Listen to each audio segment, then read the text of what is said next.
அந்த பருத்தி பால்ல நீங்க என்ன ஆட் பண்றீங்க ஐயா? அதுல வந்து சுக்கு சேருதுங்க, அதிமதுரம் சேருது, சிப்பிலி சேருது. இந்த மூணும் சேருது.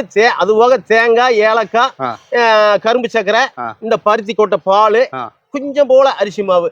அது என்னது கொஞ்சம் போல அரிசி? கொஞ்சம் போல அரிசி மாவு, பச்சை அரிசி மாவு. ஒரு குளகுளப்பு வரும் இல்லையா, அதுக்காக, திக்னஸ்க்காக. அது மூணு எல்லாம் சேர்ந்து ஒரு கலவையா காய்ச்சிதான் அதை கொடுத்துக்கிட்டு இருக்கோம். இப்போ எப்படிங்க அடுப்புல தான் நீங்க அதை?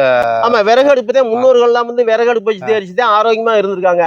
அதே பாலா பண்ணி நான் விறகு அடுப்பே வச்சு எரிக்கிறேன். கேஸ் வைக்கலாம். கேஸ்னால வந்து நம்மளுக்கு இதாக இல்லை. பழைய காலத்துல ஆதி மனிதன் எப்படி இருந்தாங்களோ அப்படிதான் நான் வாழ்க்கையும் ஓடிக்கிருக்கேன். எது அது குவளையில தான் பண்றீங்களா எப்படிங்க? அது செம்பு பாத்திரம்ங்க, காப்பர் பாத்திரம்.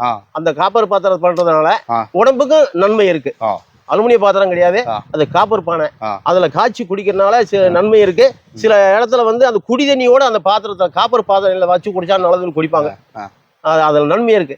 ஆமாங்க, அதனால இதுல குடிக்கிறதா நல்லது. ஆமாங்க.